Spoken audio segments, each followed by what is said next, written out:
तो पिछले एपिसोड में हमने देखा कि जैवियन ने वुहाओ की रियल पावर्स देख ली थी और साथ ही साथ वो अपने रूम में अकेला बैठकर कल्टीवेशन करने की कोशिश करता है, लेकिन वो यहाँ पर खुद के लेवल को ब्रेक थ्रू नहीं कर पा रहा था। और इसके बाद नेक्स्ट डे हम देखते हैं कि उस कंपटीशन का लास्ट राउंड आ चुका था, जहाँ पर अचानक ही एल्डर बताते हैं कि आज के इस कंपटीशन में हमने अपना एक रूल चेंज कर लिया। ये सुनकर तो वहाँ पर मौजूद सारे लोग काफी ज्यादा हैरान हो गए थे। अब आगे नेक्स्ट एपिसोड बिल्कुल उसी सीन से शुरू होता है, जहाँ पर सारे लोग काफी ज्यादा हैरान दिखाई दे रहे थे कि तभी वो एल्डर फाइनल राउंड की 20 डेसिबल्स को एक साथ मैदान में बुला लेता है, जो सुनते साथ ही वो 20 डेसिबल्स बड़ी तेजी के साथ मैदान में उतर आए थे। यहाँ तक कि जैवियन और जूनियर भी जंप करते हुए मैदान में उतर आते हैं, जिस पर वो एल्डर इन सबको देखते हुए बताता है कि हमने एक रूल चेंज कर दिया। पहले तुम लोगों को मुख्तलिफ राउंड में एक दूसरे के साथ फाइट करनी पड़ती थी, जिसकी वजह से ये कंपटीशन काफी ज्यादा लंबा पड़ जाता था, लेकिन इस बार हम चाहते हैं कि तुम 20 डेसिबल एक साथ मैदान में रुककर फाइट करो और तुम में से जो भी आखिर तक खड़ा रहेगा वो इस कंपटीशन का विनर होगा। ये सुनकर वहाँ पर मौजूद सारी डेसिबल्स काफी ज्यादा हैरान हो गए थे। वो लोग सोचते हैं कि आखिर इन लोगों ने अचानक से ये रूल चेंज क्यों कर दिए, क्योंकि यहाँ पर इन लोगों के काफी सारे दोस्त भी मौजूद थे और ये लोग नहीं चाहते थे कि ये लोग अपने दोस्तों के साथ फाइट करें। तभी वो एल्डर दोबारा अचानक से कहते हैं कि तुम लोगों को फिक्र करने की कोई जरूरत नहीं, अगर तुम लोग चाहो तो आपस में अकेले अकेले फाइट कर सकते हो, और अगर तुम लोगों का दिल करे तो तुम लोग अपने दोस्तों के साथ टीम अप करके भी फाइट कर सकते हो। जो सुनकर अचानक से वो सब लोग काफी ज्यादा खुश हो जाते हैं, क्योंकि अब इन लोगों के पास मौका बढ़ गया था। जब ये लोग अपने दोस्तों के साथ मिलकर फाइट करेंगे तो इन लोगों को ज्यादा उम्मीद थी कि ये लोग इस कंपटीशन को जीत सकते हैं।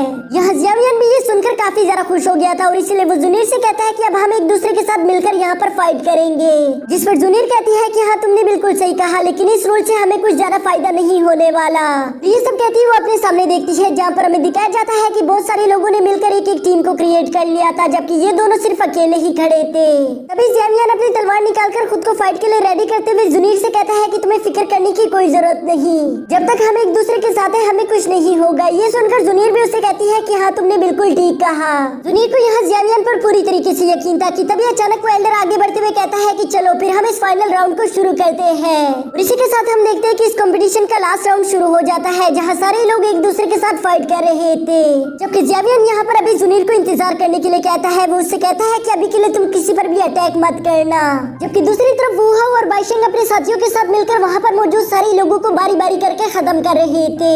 ये लोग अपने साथियों के साथ मिलकर वहाँ पर मौजूद सारी डेसिबल्स को बड़ी तेजी के साथ हरा रहे थे, जो देखकर वो एल्डर भी थोड़ा सा परेशान हो जाते हैं। वो लोग वाइस प्रिंसिपल से कहते हैं कि वाइस प्रिंसिपल यहाँ पर ये सब कुछ बिल्कुल भी ठीक नहीं हो रहा, ये तो पूरी तरह से इंसाफी है। कुछ लोगों ने अपनी टीम बड़ी बना ली, जबकि कुछ लोगों के पास तो अपनी टीम भी नहीं है। इस तरह से वो लोग जो कि बिल्कुल अकेले हैं वो तो इस कंपटीशन को जीत भी नहीं पाएंगे, ये तो आपने बिल्कुल भी अच्छा नहीं किया।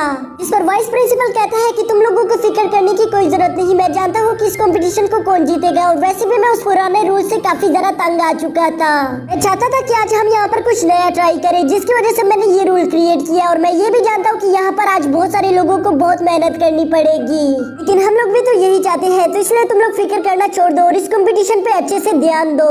पीछे मैदान में हम देखते हैं कि जैवियन और जूनियर ने भी मिलकर बहुत सारे लोगों को हरा दिया था, जिसके बाद जैवियन जूनियर से कहता है कि अब हमारी फाइट किससे होगी। यहाँ वो भी ये सब पूछ ही रहा था कि तभी उसकी नजर बाइशेंग और उसके चमचों पर पड़ जाती है, जो कि इन्हीं लोगों को काफी ज्यादा गुस्से के साथ देख रहे थे। तभी बाइशेंग अपने साथियों से कहता है कि तुम लोग किसी तरह भी करके जूनियर को संभाल लो, जैवियन को मैं अकेले देख लूंगा। ये बात उसके चमचे जैसे ही सुनते हम देखते हैं कि उन्होंने बड़ी तेजी के साथ आगे बढ़ते हुए जूनियर पर अटैक करना शुरू कर दिया था, जहाँ जैवियन भी जूनियर की मदद करने की कोशिश करता है, लेकिन बाइशेंग ने बीच में आकर उसे जोरों के साथ हिट करते हुए पीछे हटा दिया था, जिसकी वजह से अब जैवियन के पास और कोई रास्ता नहीं बचता सिवाय इसके कि वो बाइशेंग के साथ फाइट करे। इसलिए हम देखते हैं कि उसने अपने हैवी स्वॉर्ड के साथ बाइशेंग पर अटैक करना शुरू कर दिया था। यहाँ इसी के साथ जैवियन और बाइशेंग के दरमियान एक खतरनाक फाइट शुरू हो जाती है, जहाँ ये दोनों एक दूसरे को काफी ज्यादा खतरनाक टक्कर दे रहे थे। यहाँ इन लगातार अटैक्स की वजह से हम देखते हैं कि बाइशेंग काफी बुरी तरीके से थक चुका था, जबकि दूसरी तरफ जैवियन अभी भी पूरी तरह से एक्टिव होता है, लेकिन वो यहाँ पर इस फाइट में पूरी तरह से अपना ध्यान नहीं लगा पा रहा था, क्योंकि साथ ही साथ उसे जूनियर की काफी ज्यादा फिक्र हो रही थी। बार बार फाइट के दौरान जूनियर की तरफ पलट कर देख रहा था कि कहीं उसको फाइट के दौरान कुछ हो ना जाए, लेकिन वो देखता है कि जूनियर तो काफी अच्छी तरीके से फाइट कर रही थी, जिसकी वजह से उसकी टेंशन थोड़ी बहुत कम हो जाती है। अब यहाँ पर बाइशेंग जैवियन से कहता है कि मैं हमेशा से इस मौके का इंतजार कर रहा था कि जहाँ पर मैं तुम्हें हरा सकूं। मैं तुम्हें हराना चाहता हूँ ताकि मैं सब लोगों के सामने साबित कर सकूं कि तुम जूनियर के काबिल नहीं हो। और ये सब कहते साथ ही हम देखते हैं कि बाइशेंग अपना एक बहुत ही पावरफुल अटैक एक्टिवेट करने की कोशिश करना शुरू कर देता है, जबकि ऊपर बैठे वाइस प्रिंसिपल बाइशेंग की इस अटैक को देखकर कहता है कि बाइशेंग अपने अर्थ थंडर अटैक का इस्तेमाल इतनी जल्दी क्यों क्यों कर रहा है? ये तो उसका सबसे पावरफुल और खतरनाक अटैक है, आखिर वो इसका इस्तेमाल फाइट के शुरू में क्यों करेगा? उन्हें यहाँ पर कुछ समझ नहीं आ रहा था। जबकि दूसरी तरफ हम देखते कि जियांग भी इस अटैक को देखकर थोड़ा बहुत हैरान हो जाता है, लेकिन तभी अचानक हम देखते कि उसने भी अपनी green lotus fire flame activate कर ली थी ताकि वो बाइशेंग की इस पावरफुल अटैक को ब्लॉक कर सके। जबकि बाइशेंग यहाँ पर इस बात को अच्छे से जानता था कि आज तक उसकी इस अटैक को कोई भी ब्लॉक नहीं कर पाया, और इसलिए हम देखते कि वो अपनी इस अटैक को जियांग पर चल देता है। जियांग उस अटैक को अपनी तरफ आता हुआ देखकर बड़ी तेजी के साथ जंप करते हुए अपनी तलवार को अपने सामने रख लेता है, जिसकी वजह से हम देखते कि वहाँ पर अचानक से एक बहुत बड़ा एनर्जी ब्लास्ट हो गया था। ये देखकर वहाँ पर मौजूद सारे लोग काफी ज्यादा हैरान हो गए थे। उन्हें लग रहा था कि जेवियन इस अटैक की वजह से काफी बुरी तरीके से घायल हो गया होगा। जबकि जूनियर भी जेवियन के लिए काफी ज्यादा डर गई थी, पर जब धुआं हटता है तो हम देखते हैं कि जेवियन बिल्कुल सही सलामत अपनी जगह पर खड़ा था। उसने अपनी ग्रीन लोटस फायर फ्लेम का इस्तेमाल करके उस अटैक को बहुत ही आसानी के साथ ब्लॉक कर दिया है। ये देखकर तो बाइशेंग को यकीन ही नहीं आ रहा था। जबकि दूसरी तरफ वहाँ पर मौजूद एल्डर्स भी ये देखकर काफी ज्यादा हैरान हो गए थे। वो लोग कहते हैं कि ये ग्रीन फ्लेम काफी ज्यादा कमाल की दिख रही है, आज तक हमने इतनी पावरफुल फ्लेम किसी के पास भी नहीं देखी। ये तो एक बहुत ही अच्छा फिल्म मेकर होगा। जिस पर वो फिल्म मेकर डिपार्टमेंट का हेड कहता है, हाँ तुमने बिल्कुल सही कहा, ग्रीन लोटस फ्लेम काफी ज्यादा काम की होती है, तो इसलिए मुझे काफी अच्छा लगेगा अगर जेवियन हमारे साथ मिलकर काम करे। जबकि यहाँ दूसरी तरफ मैदान में खड़ा हुआ जेवियन बाइशेंग से कहता है कि तुमने अपना अटैक कर लिया, मेरी अटैक करने की बारी। ये सुनकर बाइशेंग खुद को पूरी तरीके से रेडी कर लेता है। जबकि दूसरी तरफ हम देखते हैं कि जेवियन ने भी अपने हैवी सोर्ड को नीचे रख लिया था, और साथ ही साथ वो अपने पंचेस पर अपनी ग्रीन लोटस फ्लेम को भी एक्टिवेट कर लेता है, जिसके बाद हम देखते हैं कि वो काफी तेजी के साथ आगे बढ़ते हुए उस पर अटैक करना शुरू कर देता है। यहाँ पर जेवियन की रफ्तार काफी ज्यादा हाई थी, जिसकी वजह से बाइशेंग तो उसे आसानी के साथ देख भी नहीं पा रहा था। जबकि दूसरी तरफ जेवियन बहुत ही तेजी के साथ टेलीपोर्ट होकर उसे लगातार पंच पर पंच कर रहा होता है। ये देखकर वहाँ पर मौजूद एल्डर्स काफी ज्यादा हैरान हो गए थे। वो लोग कहते हैं कि आखिर इस लड़की की रफ्तार इतनी ज्यादा कैसे हो सकती है?